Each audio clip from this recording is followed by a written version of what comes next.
شروع کرتے ہیں آج کی کہانی۔ میرا نام شہزاد ہے۔ مجھے تعلیم مکمل کیے ہوئے 2 سال سے زیادہ ہو گیا تھا اور میں ایک اچھی ملازمت کے حصول کے لیے مارا پھر رہا تھا۔ اور پھر جب مجھے ملازمت ملی اور ملازمت میں گاڑی بھی دفتری اوقات کے لیے ملی تھی، تو ایسے میں دور پار کی سبھی خالائیں آنٹیاں دن رات رابطے کی کوشش میں رہتی تھیں۔ جو واقف نہ بھی ہوتی وہ بھی خواہ کی واقفیت پیدا کرنے کے چکروں میں رہتی۔ ارے شہزاد بیٹا، کیسے ہو؟ بہت یاد کرتی تھی تمہیں یاد ہے بچپن میں تمہارے لیے میں نے بہت سی پتنگ بنا کے دی تھی۔ پرانے تعلق دار یاد نہیں آتے؟ گھیر گھار کے ایسے فکرے میرے کانوں میں انڈیلے جاتے۔ اور یہ قریبی سبھی وہ آنٹیاں تھیں جو پچھلے برسوں میں جب وہ نوکری کے لیے خوار ہو رہا تھا تو اس کے سائے سے بھی بھاگتی تھی۔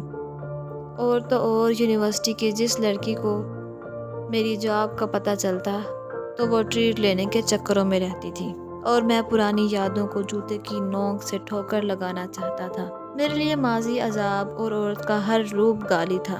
میرے باپ کے مرنے کے بعد ماں نے دوسری شادی کر لی اور پھر مجھے پلٹ کر دیکھا ہی نہیں کہ میں جی رہا ہوں کہ مر گیا ہوں، اور میں بوڑھی نانی کے پاس ہی رہا۔ نانی نے دنیا کے دکھاوے کو میرے سر پر ہاتھ تو رکھ دیا، مگر ان کی تمام تر عنایات کا مرکز یتیم مسکین نواسا نہیں تھا، بلکہ ان کی پوتیاں شمائلہ اور شنائلہ تھیں، کیونکہ ان کے بقول ان کا باپ کما کر لاتا تھا اور وہ خود ان کی ماں بہو کی نگاہ میں اچھی بننے کے لیے ہزار جتن کرتی تھی۔ کبھی کبھار تو وہ میرا حصہ بھی اپنی پوتیوں کو دے دیتی اور میں منہ بسورتا اور منہ پھاڑ کر روتا رہتا، اور نانی غصے میں تلخ لہجے میں مجھے ڈانٹتی رہتی۔ اور دنیا جہاں کے شودے، تم بھائی ہو ان کے، رج کے بھوکے ہو، کیا ہو گیا؟ ایک چنگم ہی لی ہے بہنوں نے، انہی کے باپ نے تو لا کے دی تھی تمہیں۔ دادی بھی ایسی تھی نہ دیدی۔ مجھے ایسے وقت میں نانی اور نانی کی پوتیوں پر بہت غصہ آتا تھا، دل ہی دل میں ان کو گالیاں دیتا۔ پھر ایک دن نانی بھی مر گئی۔ میرا کوئی بیٹا تو ہے نہیں، کہاں راکھی کرتی پھروں گی اس کی، ویسے بھی بیٹیاں جوان ہو رہی ہیں، مجبوری ہے میری۔ مامی نے یہ سخت فکرہ نرم لہجے میں کہہ کر مجھے ایسے اسکول میں داخلہ دلوایا جس میں ہاسٹل بھی تھا۔ شروع میں تو ہر چھٹی پر ماموں کے ہاں آتا رہتا تھا، مگر مامی کی بیماری کے بعد میں نے آنا ہی چھوڑ دیا۔ انہیں کون سا انتظار رہتا تھا، وہ تو ہمیشہ مجھے دیکھ کر دیونیاں چڑھاتی تھی، سو میں نے پلٹ کر کبھی پوچھا ہی نہیں۔ رہ گئی ددیال تو چچی کے اکسانے پر چچا نے مجھ سے صاف کاغذ پر بہانے سے کہا، یار اپنا نام تو لکھ کر دکھاؤ۔ میں نے لکھ دیا۔ او نہیں یار، اس کونے میں نہیں، یہاں لکھنا تھا۔ چچا نے نیچے بائیں کونے کی طرف اشارہ کیا۔ چچی انسٹرکٹر کے طور پر میرے پاس کھڑی تھی۔ نام لکھوانے کے بعد چچی نے مجھے پورے 50 روپے دیے اور کہا، جاؤ چیز کھاؤ۔ نام دستخط کے طور پر لکھوایا تھا۔ ابا کی ایک چھوٹی سی دکان تھی، اب وہ دکان ان 50 روپے کی عوض چچا کی ملکیت ہو گئی تھی۔ شعور کی حدود میں داخل ہوتے ہی مجھے چچا کی چالاکیاں اور مکاریاں سب سمجھ میں آ گئی۔ پھوپھی کوئی تھی نہیں، اگر ہوتی تو شاید تھوڑا سا لحاظ مرحوم بھائی کے نام پر رکھ لیتی۔ یہ تھی میری زندگی میں آنے والی عورتوں اور ان کے بدنام داغ۔ مجھے نہ تو ماں کی ممتا ملی اور نہ ہی نانی کا پیار۔ کبھی کوئی پڑوسن ترس کھا کر سر پر ہاتھ رکھ دیتی تو مجھے وہ بھی برا لگتا۔ میں انہی حالات میں میٹرک کیا۔ قسمت اچھی تھی، ذہین تھا میں، پڑھائی میں دل لگ گیا تو نمبر اچھے آ گئے۔ کالج والوں کی طرف سے اسکالرشپ بھی ملتا رہا، لیپ ٹاپ اور کمپیوٹر بھی ملا، اور جب FSC میں بورڈ میں پوزیشن لی تو موٹر سائیکل کے علاوہ درجنوں کمپنیوں نے تحائف بھی دیے۔ نہیں ملی تو بس رہائش اور ممتا۔ آگے بڑھنے کی دھن تھی، سو اگلے 6-7 سالوں میں نے اپنی تعلیم مکمل کر کے ملازمت کے حصول کے لیے سرگرداں ہو گیا۔ اچھے تعلیمی ریکارڈ کے باوجود کوئی سفارش یا تگڑی رقم نہ ہونے کی وجہ سے اچھی ملازمت مجھ سے روٹھی رہی۔ ایسے میں ان 2 برسوں میں میرے کلاس فیلوز کاشف، ناصر اور محمود نے میرا بھرپور ساتھ دیا۔ ہر ویکینڈ پر وہ مجھے اپنے ساتھ اپنے گھر لے جاتے۔ گھر کے پرسکون ماحول، کھانے کی اشتہار انگیز میں خوشبو میں، کبھی کبھار کسی نسوانی آواز میں فکرہ کانوں میں پڑ جاتا۔ اچھا وہ شہزاد جس کو نوکری نہیں مل رہی۔ میں پلیٹ میں چمچ رکھ کر واپس آ جاتا۔ سب پوچھتے رہ جاتے، کیا ہوا یار، کھانا کیوں چھوڑ دیا اور کہاں جا رہے ہو اب؟ مجھے عورت کے ہر روپ سے ہی نفرت ہو گئی تھی۔ میں سوچتا تھا کہ عورت تو ہمدردی کی آڑ میں بھی زہریلی ناگن ہوتی ہے، اور اب مجھے اچھی ملازمت، گاڑی اور کمپنی کی طرف سے گھر ملا ہے تو مجھے ہر راہ چلتی عورت مشکوک نظر آتی ہے۔ ہو نہ ہو یہ ابھی رک کر مجھے پھسلانے کی کوشش کرے گی۔ میں عام حالات میں عورتوں سے 4 فٹ اور ان خاص حالات میں 14 فٹ دور رہتا۔ اس کا مطلب یہ نہیں تھا کہ میں عورتوں سے الرجک تھا۔ عورتوں سے گفتگو کرنے میں مجھے خاص ملکہ حاصل تھا، مگر نفسیاتی طور پر میں عورتوں سے خار کھاتا تھا۔ ان حالات میں کاشف کی امی کا فون آیا تھا۔ انہوں نے مجھے کھانے پر بلایا۔ میں سمجھ گیا کہ شاید دامادی کا شرف عطا کرنے کا پلان ہوگا ان کا۔ میں نے اندازہ لگایا، چونکہ احسان فرموش نہیں تھا۔ کاشف نے میری بہت مدد کی تھی۔ بیمار ہوا تو ہسپتال لے جانے، پرہیزی کھانا بنوانے اور کھلانے میں اس کا جذبہ شاید میں کبھی نہ بھلا پاتا۔ سو میں نے انکار نہیں کیا اور تیار ہو کر کاشف کی طرف روانہ ہو گیا۔ راستے میں مجھے خیال آیا کیک یا بیکری کی کوئی چیز بھی ضرور لے جانی چاہیے۔ سو قریبی بیکری سے کیک پیک کروا کر میں کاشف کے ہاں پہنچا۔ حلیم اور بریانی کے علاوہ میرا پسندیدہ گاجر کا حلوہ بھی تھا۔ میرے دوستوں کو میری پسند اور ناپسند کا بخوبی علم تھا۔ میں نے سوچا، ہو نہ ہو جال میں پھنسانے کے لیے یہ عورتیں کیا کیا نہیں کرتی، خدا کی پناہ ہے۔ کھانے کے دوران آنٹی نے اپنا اگلا پروگرام پوچھا اور ساتھ ہی ارشاد فرمایا، میرا خیال ہے بیٹا اب تمہیں شادی کر لینی چاہیے۔ اللہ نے تمہیں اچھی ملازمت، گھر، گاڑی سب تو دے دیا ہے۔ بلی تھیلے سے جلدی باہر آ گئی تھی۔ آنٹی ابھی تو میرا شادی کا کوئی پلان نہیں، میں نے 2 ٹوک جواب دیا۔ کیا پلان چھوڑو، مجھے بتاؤ تمہاری مرضی کیا ہے؟ ملازمت والی لڑکی چاہیے یا گھریلو، یا شکل و صورت تعلیم کے لیے کوئی خاص شرط ہے تمہاری؟ میں چاہتی ہوں کاشف اور اس کی بہن کی 2 ماہ کے بعد شادی ہے، ساتھ میں تمہاری بھی ہو جائے گی۔ تمہیں بھی گھر مل گیا تو گھر والی بھی مل جانی چاہیے۔ انہوں نے پانی کا گلاس منہ سے لگایا۔ اوہ یہ تو واقعی ہمدرد بن رہی ہیں۔ میں نے گلا صاف کیا۔ آنٹی سچ بات ہے، میں نے اس موضوع پر کبھی سوچا ہی نہیں۔ میری زندگی میں عورتوں کا کردار کوئی خاص مثبت نہیں رہا۔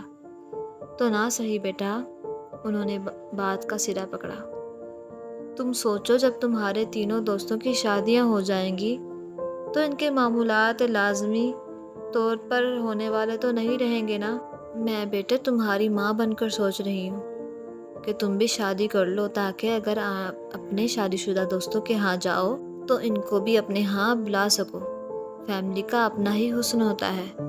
تم کہو تو میں ملازمت یا بغیر ملازمت دونوں ہی لڑکیوں کی بات کروں، بلکہ بات کیا کرنی ہے، کاشف کی سسرال میں بن ماں باپ کی ایک بچی ہے۔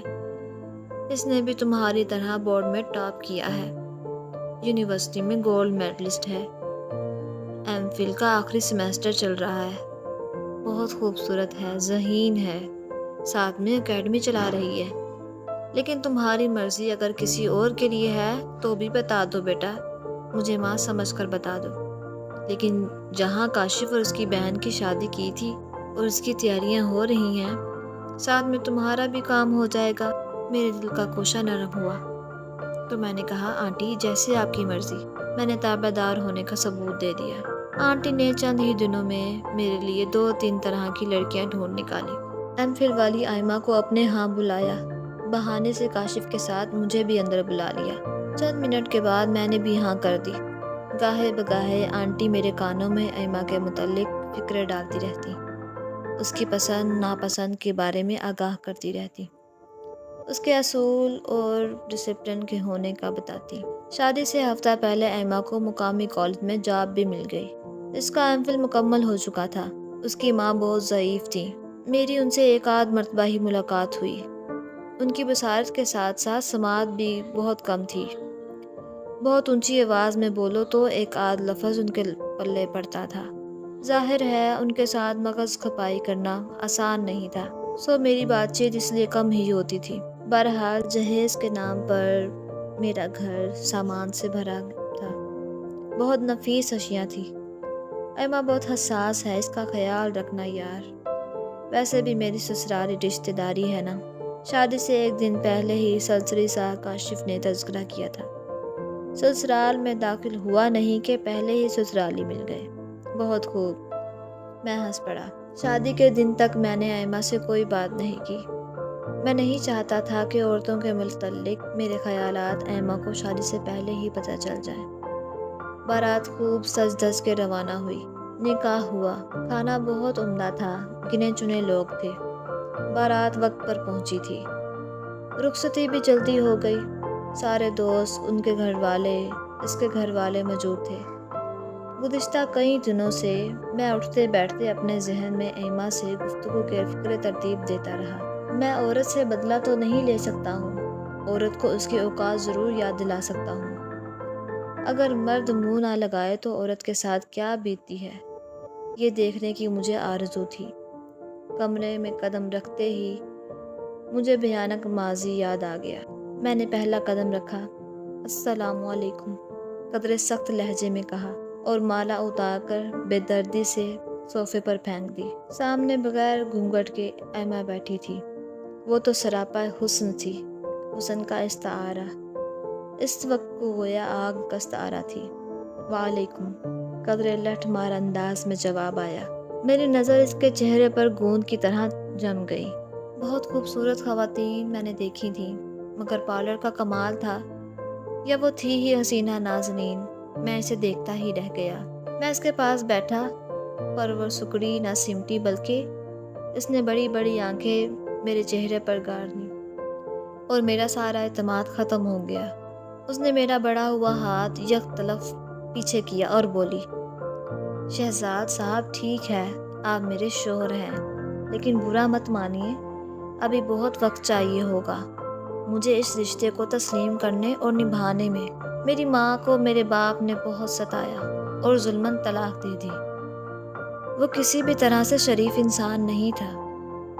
میری ماں مار پیٹ، گالی گلوچ برداشت کرتی رہتی۔ میں کیسے پیسے لا لا کر دیتی رہی۔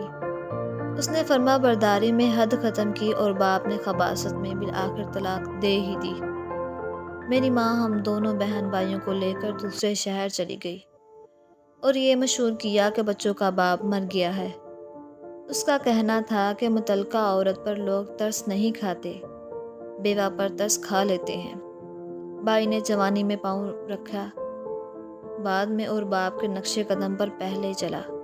وہی مار دھاڑ، پیسے مانگنا، کبھی مجھے مارتا، کبھی امی سے لڑتا۔ بالآخر ایک قتل کے الزام میں 18 سال کی عمر میں وہ جیل چلا گیا۔ آپ مجھے تھوڑا سا وقت دیں، کیونکہ میرے خیال میں مردوں سے مردے زیادہ اچھے ہوتے ہیں، جو کم از کم اذیت تو نہیں دیتے۔ کبھی خالو نے دست رازی کی کوشش کی تو کبھی تایا جائیداد کے نام پر جھوٹے دعوے دار بن گئے۔ میں تو شادی کرنا ہی نہیں چاہتی تھی، مگر یہ معاشرہ بغیر شادی کے عورت کو اچھا نہیں سمجھتا۔ پھر یہ کہ کاشف کی امی، بھائی کی امی کی مجھ پر بہت احسانات ہیں، ان کا حکم ماننے بغیر چارہ نہیں تھا۔ وہ ذرا رکی۔ سچ پوچھے تو میں مردوں سے ویسے بھی 10 فٹ دور رہنا پسند کرتی ہوں۔ ایما بول رہی تھی اور میرا سر سائیں سائیں کرتا۔ میں اپنے دماغ کو دونوں ہاتھوں سے قابو کرنے میں مصروف تھا۔ کچھ سنائی دے رہا تھا، نہ دکھائی دے رہا تھا، بس بت بنا بیٹھا تھا۔